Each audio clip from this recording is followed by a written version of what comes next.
अस्सलाम वालेकुम and welcome to आज पाकिस्तान। मैं हूं सिद्रा इकबाल। आज आपके लेके आए हैं एक बहुत ही अहम मौजू। हमने देखा कि वैसे तो कोरोना के वार पूरे मुल्क में जारी हैं, लेकिन जब भी सख्ती पाबंदियों में थोड़ी सी लचक आती है तो निजी तकरीबात बढ़ जाती हैं और इसमें सबसे अव्वल नंबर पे हैं शादियाँ। ऐसा लगता है कि हमारे यहाँ बेहतरीन मशगला भी है, नेशनल स्पोर्ट भी है और लोग और ख़ानदान वाले पूरा साल इंतज़ार करते हैं अगर किसी करीबी शख्स की शादी हो। लेकिन जो चीज़ इतनी आम फहम है, माशाल्लाह हमारे यहाँ इसका रुकने का या कम नंबर्स होने का कोई रुझान नज़र नहीं आ रहा। एक अजीब सी बात मुझे ये लगती है कि ये well meditated, well thought out नहीं होता। ख़ास तौर पे वो दो फरीक जो शादी के बंधन में बंधने वाले हैं, उनको बताया ही नहीं जाता कि उनके निकाह नामे पे क्या दर्ज किया गया है, क्या हुकूक उनके हैं, क्या फ़राइज़ उनके हैं। ये एक कॉन्ट्रैक्ट है दैट यू आर हैविंग और इसमें स्टेट को भी गवाह बनाया जा रहा है। हाल ही में एक और बड़ी तब्दीली ये आई है कि पहले तो निकाह ख्वाह, जो कि हो सकता है किसी मस्जिद के इमाम हो, रजिस्टर्ड हो, कागज़ी तौर पर ये निकाह करते थे, फिर उसके बाद इसको रजिस्टर कराया जाता था। एक बड़ी तब्दीली ये आई है कि पूरे पाकिस्तान में अब एक ऑनलाइन टैब होगी और निकाह ख्वाहों को इसके लिए बाकायदा ट्रेन किया जाएगा। मज़ीद इसकी वजह से क्या तब्दीली आ रही है, आइए दिखाते हैं आपको इस रिपोर्ट में। मुल्क भर में निकाह रजिस्टर्ड खत्म, नया निजाम आ गया, बायोमेट्रिक सिस्टम राइज।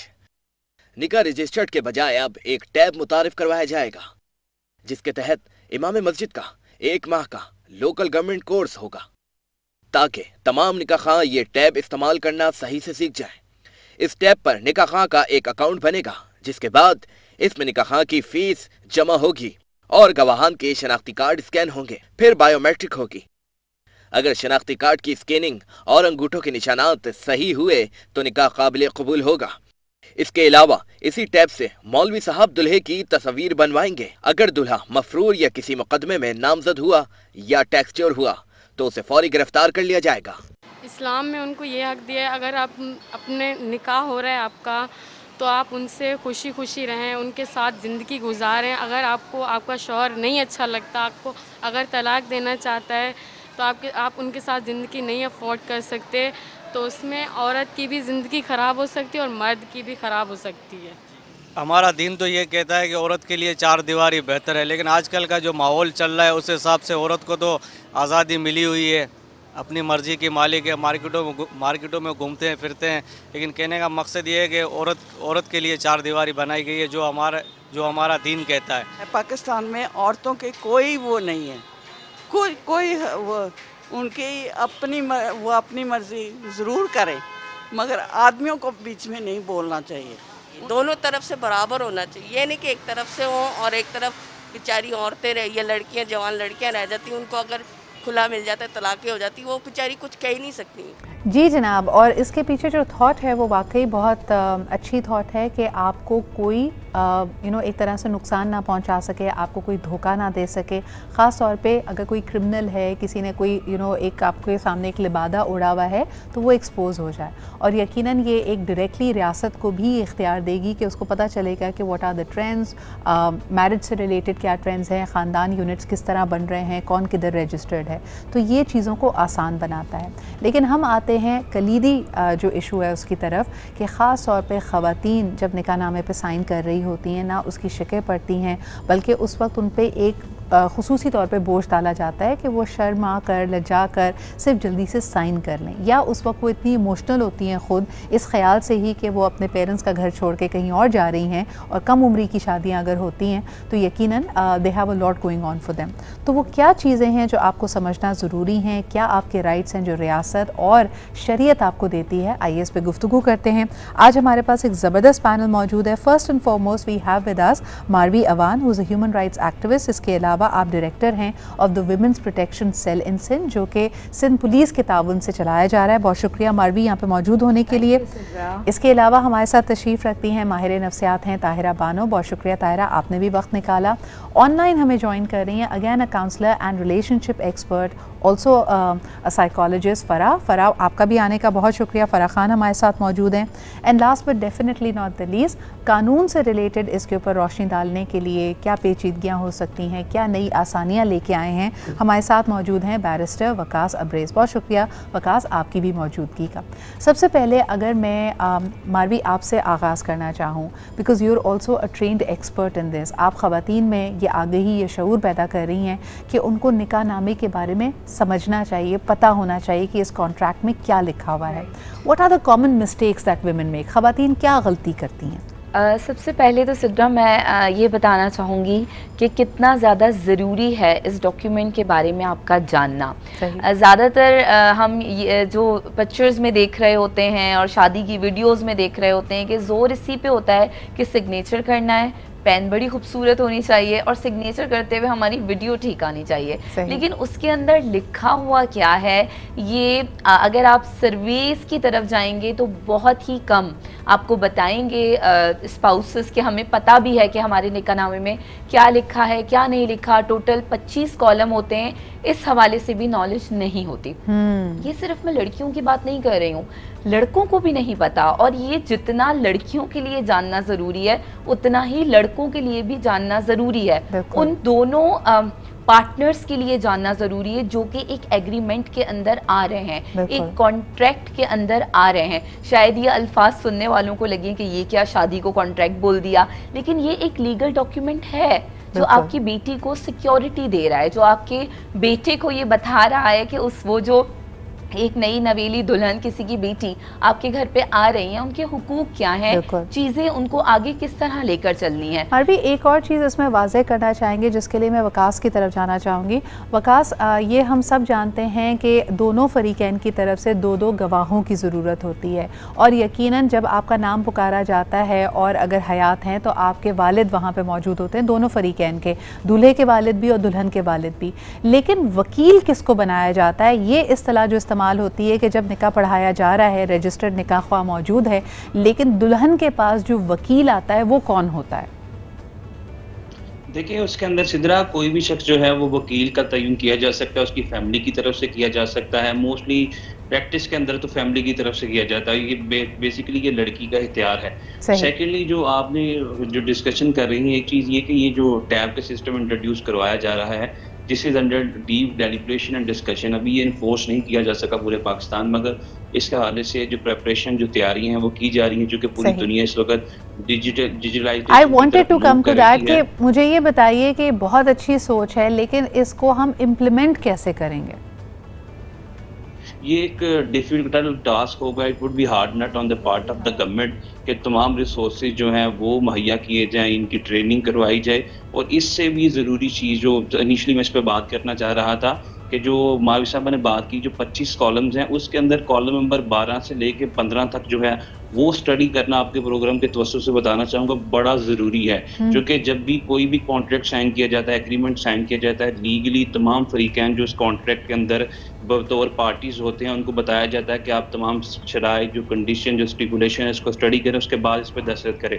लेकिन हमारी बच्चियों को, बेटियों को ये इख्तियार ही नहीं दिया जाता कि वो निकाहनामा जो है वो स्टडी करे, और जो निकाह है वो क्रॉस लगा देता है। जो कॉलम नंबर 18 है जिसमें डेडिकेटेड डिवोर्स का राइट दिया जाता है खातून को, उस पर भी क्रॉस लगा दिया जाता है। फिर उसके बाद जो मुअज्जल हक महर है, गैर मुअज्जल और प्रॉपर्टी की डिस्क्रिप्शन अगर कोई दी गई है तो ये भी नहीं जांचा जाता, इस चीज़ की भी पड़ताल नहीं की जाती। ये मुअज्जल और गैर मुअज्जल में जो प्रॉपर्टी की डिस्क्रिप्शन दी गई है, आया कि ये प्रॉपर्टी इस बच्चे के नाम है, इस लड़के के नाम है जिसके साथ लड़की का निकाह करवाया जा रहा है, या इसके वालिदैन के नाम है। अगर वालिदैन के नाम है तो वालिदैन क्या उसका इंतकाल, क्या उसका ट्रांसफ़र या उसकी म्यूटेशन लड़की के नाम पे करवाएंगे। ये वो तमाम कॉम्प्लिकेशंस हैं, पेचीदगियाँ हैं जो हम कॉलम्स ना पढ़ने की वजह से लेटर ऑन जब खुला की स्टेज पे कोई केस जाता है या ना नफका या मेंटेनेंस पे जाता है तो सफ़र करनी पड़ेगी। एक और चीज़ जो है कॉलम नंबर 21 वकास, एक सवाल मैं आपसे करना चाहूँगी, मैं ज़रूर चाहूँगी कि आप उसका जवाब दें।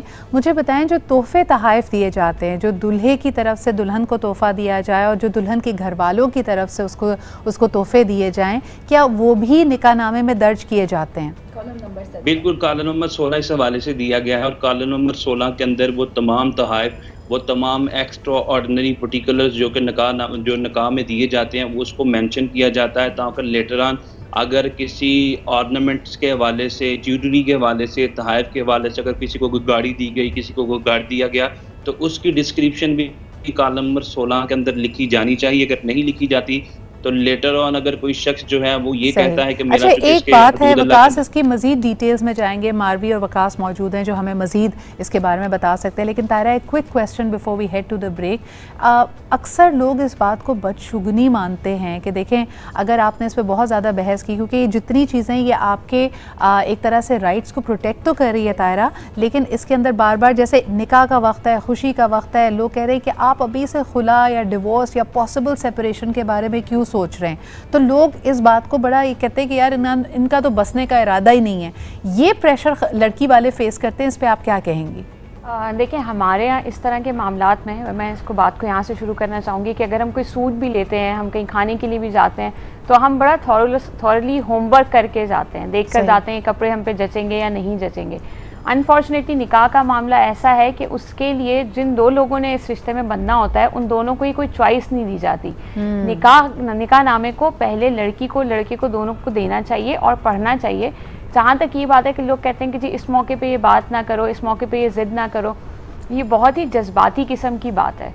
और किसी जज्बात की बुनियाद के ऊपर अगर आप कोई रिश्ता बना रहे हैं या आप अपनी ख्वाहिशात को और अपने हक से दस्तबरदार हो रहे हैं, तो उसके नतीजे में आपके दिल के अंदर वो बात रह सी जाती है। और ये एक बहुत बड़ी वजह है कि शादी के बाद आप देखते हैं कि लोग ये बातें डिस्कस कर रहे होते हैं कि अच्छा ये मैं लिखवाना चाह रही थी, मैं ये करना चाह रही थी, या मैं ये करना चाह रहा था, मुझे नहीं करने दिया। रियलिटी ये है कि जितनी डिवोर्सेस होती हैं, उन्होंने कभी भी शादी के वक्त ये नहीं सोचा होगा कि ये रिश्ता चल नहीं पाएगा, और कुछ लिखवाया भी नहीं होता। नहीं, और ये नहीं सोच, nobody gets into a marriage thinking कि I will get divorced and I will leave this person. लेकिन ये भी एक रियलिटी है। तो अपनी बेटियों के खुसूसी तौर पर उनके राइट्स को प्रोटेक्ट करना एक खानदान की, एक वालिद की, एक भाई की अव्वलीन जिम्मेदारी है। और सबको छोड़ दीजिए, एक पढ़ी लिखी खातून की अपनी जिम्मेदारी है कि वो अपने फ्यूचर को प्रोटेक्ट करे। इस पे हम मजीद बात करते हैं, हमारे भी एक छोटा सा ब्रेक लेते हैं and we'll be right back.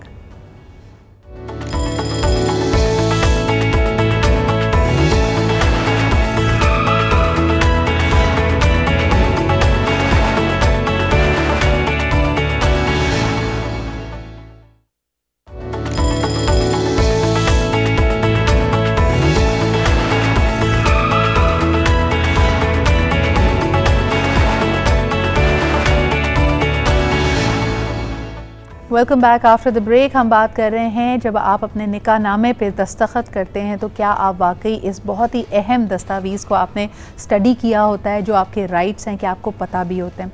फ़रा, आपसे जो मैं सवाल करना चाहूँगी कि अक्सर आप देखें कि जो निकाह ख्वाह है, निकाह पढ़ाने वाला है, वो देखा यह जाता है कि वो ज़्यादा रिलीजियस माइंडेड होते हैं और उनके अपने बड़े रिजिड थॉट्स होते हैं। अगर लड़के वाले और लड़की वाले इस बात पे अग्रीड भी हैं कि लड़की को डिवोर्स का राइट देना है या कुछ चीज़ें, ऐसा लगता है कि वो इतने बंद जहन के साथ कुछ हजरात आते हैं कि बग़ैर ख़ानदानों से पूछे इन सेक्शंस को क्रॉस आउट कर देते हैं जो अभी बात की जा रही है। तब क्या करना चाहिए?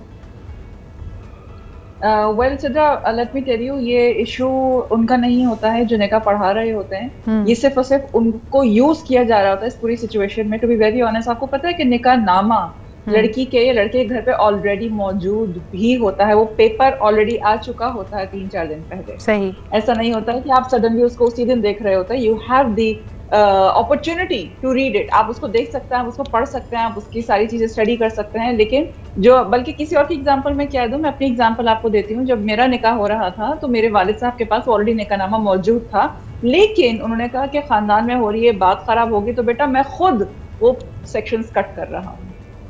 तो और आप इससे अग्रीड थी फ़रा? उस वक्त एक लड़की क्या महसूस कर रही होती है? आप जैसी पढ़ी लिखी बाशऊर खातून को कहा जा रहा है कि ये राइट आपको नहीं दिया जाएगा, आपका क्या रद्द अमल था? Absolutely, I was literally shocked. I was literally shocked क्योंकि मैं उस वक्त ये सोच रही थी कि today I stand in a place where I can of course fight for myself. So I don't want to initiate, मैं शादी इसलिए शुरू नहीं कर रही हूँ कि वही वाली बात की जी खत्म हो गई। मैंने कहा आप क्यों समझ रहे हैं ये चीज के इसलिए ये क्रॉस हो जाए ताकि उनको बुरा ना लगे। मैंने कहा पापा, जब आप कोई प्रॉपर्टी खरीदने जाते हो ना, ये जब आप कोई भी चीज खरीदने जाते हैं, आप उसकी पहले प्रोज एंड कॉन्स पढ़ लेते हो। आप ये देखें कि आप एम्प्लॉयमेंट भी लेने के लिए जाते हैं, कहीं आप नौकरी भी करते हैं, तो आपके पास एक क्लॉज मौजूद होता है कि जब आप एग्जिट करेंगे तो आपको कितना नोटिस पीरियड सर्व करना है, आपको चीज़ें वापस करनी है। तो ये तो टर्म्स एंड कंडीशंस है ऑफ दैट अंडरस्टैंडिंग। लेकिन मुझे ये बताइए Tahira, again coming to you, एक लड़की पे और होने वाली दुल्हन पे ये बेजा बोझ एक तरह से उसका कैरेक्टर सर्टिफिकेट बन जाता है कि अगर आपने ये क्रॉस आउट नहीं करा तो इसका मतलब है आप बहुत ही आज़ाद ख्याल हैं, आप बहुत ही वेवर्ड हैं, आप अपने लिए बहुत कुछ चांद सितारे मांग रही हैं। ये अपने आप को प्रूव करने के लिए लड़कियों को कटवाना पड़ता है, ये सेक्शन क्रॉस आउट करवाना पड़ता है। हाँ, बाज़ औक़ात ये भी समझा जाता है कि शायद आप इसी नीयत से कर रही हैं कि आपने बसना नहीं है। बहुत आसान है ये कहना, लेकिन मैं यहाँ पे ये कहती जाऊँ कि हमें इस मेंटेलिटी को चेंज करना होगा कि अगर हम वो क्लॉज फिल कर रहे हैं तो वो हम किसी बुरे वक्त की ही तैयारी के लिए कर रहे हैं। ऐसा नहीं है। आपको जो हक कुदरत ने दिया है, जो हक माशरा आपको देता है, जो हक कानून देता है, वो आपका 24/7 राइट है। उसके लिए ज़रूरी नहीं है कि मैं किसी बुरे फेज़ में जाऊंगी तो ही मुझे मेरे हक महर की ज़रूरत है, या मुझे जो तलाक के बाद ही अपने आप को सिक्योर करना है। हक महर भी 2 तरह के होते हैं, वकास बेहतर उस पर रोशनी डाल सकते हैं। तो जो मेरा राइट है वो मेरे पास होना चाहिए। उसके लिए ज़रूरी नहीं है कि मैं कोई बहुत ही ये खुद सोचूं या लोग ये सोचें कि नहीं आप बुरे वक्त की तैयारी कर लें। बुरे वक्त की तैयारी भी ऑफ कोर्स करनी चाहिए, लेकिन आपका जो राइट है आपको वो पता भी होना चाहिए और आपको उस पर अमल भी करना चाहिए। बिल्कुल सही। ये मैं मारवी की तरफ लाना चाहूँगी, जो अभी मौजूद हक महर की बात हो रही है कि फौरी तौर पे अदा किया जाए। अच्छा मारवी, इसको भी लोगों ने ढाल बना लिया है। कई लोग कम हक महर ये कहकर लिखवाते हैं कि जी हम तो गैर मौजूद पे बिलीव ही नहीं करते, हम चाहते हैं कि आज ही निकाह हो और आज ही जैसे ही रुखसत होकर लड़की आएगी हम उसका हक महर उसको दे देंगे। और क्योंकि आज हमारी हैसियत इतनी है तो ज़्यादा से ज़्यादा जी ये हक महर 20,000 हो सकता है, 10,000 हो सकता है, एट्सेट्रा एट्सेट्रा। क्या ये जवाज़ बनाना जायज़ है आपके ख्याल में? हम यहाँ पर देख रहे हैं कि लोगों ने जायज़ और नाजायज़ सब अपने मुताबिक बना लिया है सिद्रा। हमने शादियाँ बिल्कुल घर टूटते हुए देखे हैं, लाइक बसने से पहले अभी बातचीत इतनी ज़्यादा बढ़ जाती है इन मामलात पे कि कितना होना चाहिए। और हम ये भी देख रहे होते हैं कि लोग ये कहते हैं लिख दो जितना भी लिखना है, कौन सा हमें देना है। तो ये जो चीज़ें आ रही होती हैं हमारे सामने, ये हमें लगता है कि एक मजाक सा बना दिया गया है औरत के हक को, उसकी फाइनेंशियल सिक्योरिटी को।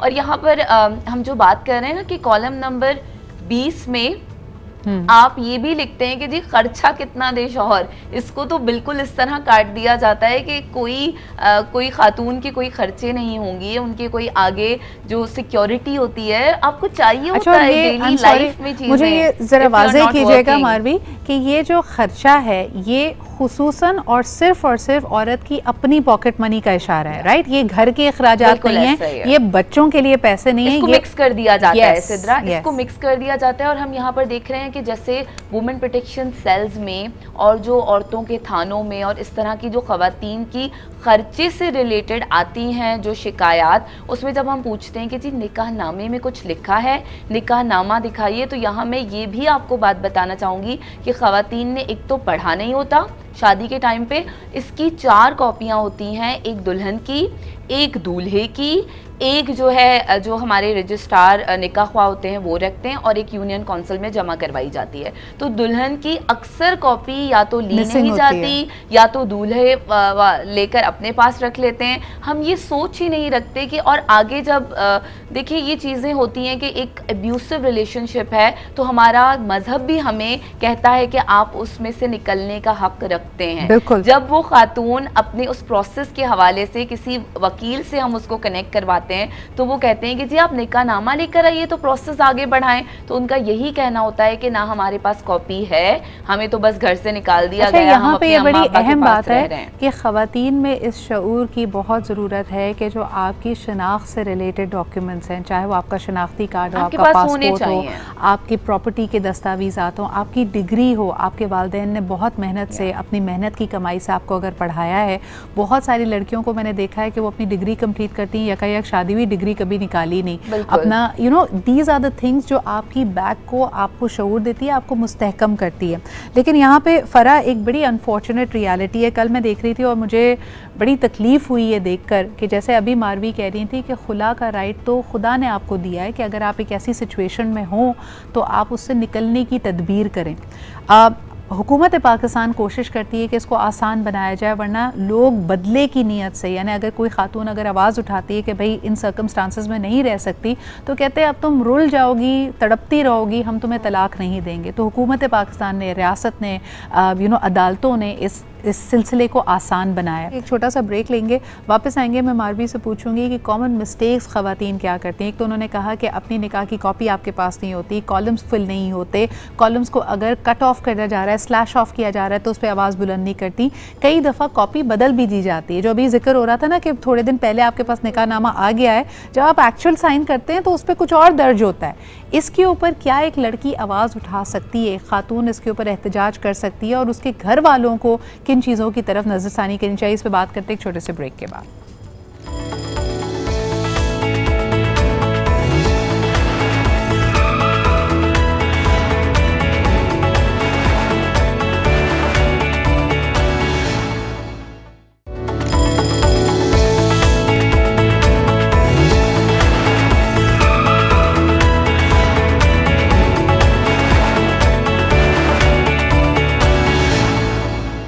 Welcome back after the break. आप देख रहे हैं आज पाकिस्तान निकाह नामे के हवाले से हम गुफ्तगू कर रहे हैं। अच्छा, इसमें तमाम तर अगर हम क्वेश्चंस और ये कहें कि खातून खड़ी हो जाए, एक लड़की बोले अपने निकाह के वक्त, शायद समाजी तौर पे कल्चरली हमारे यहाँ ये पॉसिबल नहीं है, क्योंकि यकीनन ये जो तमाम तर प्रोसेस होता है, ये जो तमाम तर दस्तावेज़ात को तैयार करना, इसको कंडक्ट करना, ये घर वाले ही कर रहे होते हैं। वकास, आप समझते हैं कि इतनी सारा शऊर होने के बावजूद, तालीम होने के बावजूद, कानून की तरफ से मदद होने के बावजूद आज भी हमारे माशरे में लड़की के माँ बाप अपने आप को एक डिसएडवांटेज वाली पोजीशन पे पाते हैं, यानी वो ना इन चीज़ों को एड्रेस करते हैं, ना उठाते हैं। उनको लगता है कि बस कुछ भी हो जाए, रिश्ता हो जाए, क्योंकि बाकी सब कुछ ठीक हो जाएगा। ये माइंडसेट कैसे तब्दील किया जाए? देखिए, मैं समझता हूँ कि हमें सोसाइटी को एजुकेट करने की ज़रूरत है, और सबसे ज़रूरी चीज़ जो है अपनी बेटियों को हम दिलवा सकते हैं आज के दौर के अंदर, वो एजुकेशन है, उनकी किरदार साजी है, उनकी तालीम पे तवज्जो दी जाए। और सेकेंडली एंड मोर इम्पोर्टेंटली, अगर किसी बच्ची के साथ कोई प्रॉब्लम उसे फेस करनी पड़ती है तो this is the first liability of parents के उसके साथ खड़े हो।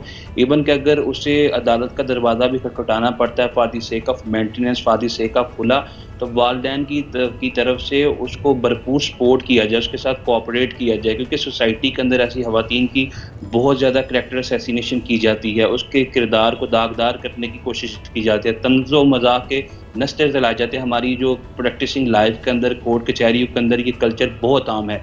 लेकिन एट दी सेम टाइम मैं ये समझता हूँ कि जिन बच्चियों के साथ इस तरह के हादसात या वाक़यात पेश आते हैं, कोई भी बच्ची जो हदूद अल्लाह के अंदर किसी के साथ बांध दी जाती है बाय द लीव ऑफ निकाह, उसकी किसी भी सूरत में ये पॉसिबिलिटी या प्रोबेबिलिटी नहीं अपनी ज़िंदगी में स्पेस वकास, ये चीज़ मैं हमारे बाकी पैनल की तरफ लाना चाहूँगी। मारवी, ये बड़ा इंपॉर्टेंट बात वकास ने कही है, तंज़ो मज़ा। मुझे लगता है कि सेंसिटिविटी ट्रेनिंग की कितनी ज़रूरत है। हमारे यहाँ जो पुलिस, लॉ एंड ऑर्डर को मेंटेन करने वाले इदारे हैं, अदालतें हैं, वकला हैं, जब वो खुद ही बायस्ड होंगे या उनके रवैयों से, उनके अल्फाज से ऐसा लगेगा कि खातून को तहफ़्फ़ुज़ देने के बजाय, जैसे वकास ने कहा, उसकी कैरेक्टर असैसिनेशन कर रहे हैं, तो फिर कौन आगे बढ़ेगा अपने राइट्स के लिए? सिद्रा, हम यही देखते हैं कि इसी डर की वजह से जब ख़वातीन डोमेस्टिक वायलेंस का शिकार हो रही होती हैं, इस तरह की डोमेस्टिक अब्यूज़ का शिकार हो रही होती हैं, साइकोलॉजिकल अब्यूज़ का, वो आवाज़ नहीं उठाती हैं, इसी डर से कि घर अगर ख़राब हो गया तो मुझे बहुत ज़्यादा बातें लोगों की सुननी पड़ेंगी। और अलमिया यही है कि औरत को ही जज किया जाता है और उसी के अंदर ही ख़राबी ढूंढी जाती है। और यहाँ पर बिल्कुल वकास की बात से मैं मुत्तफ़िक हूँ कि पेरेंट्स अगर साथ खड़े होंगे तो बहुत मुश्किलात से बच्चियाँ बच पाएंगी। और मैं इस ट्वीट के हवाले से भी ये कहना चाहूँगी कि अगर खुला का रेशो बढ़ रहा है तो हमें सॉल्यूशंस की तरफ देखना चाहिए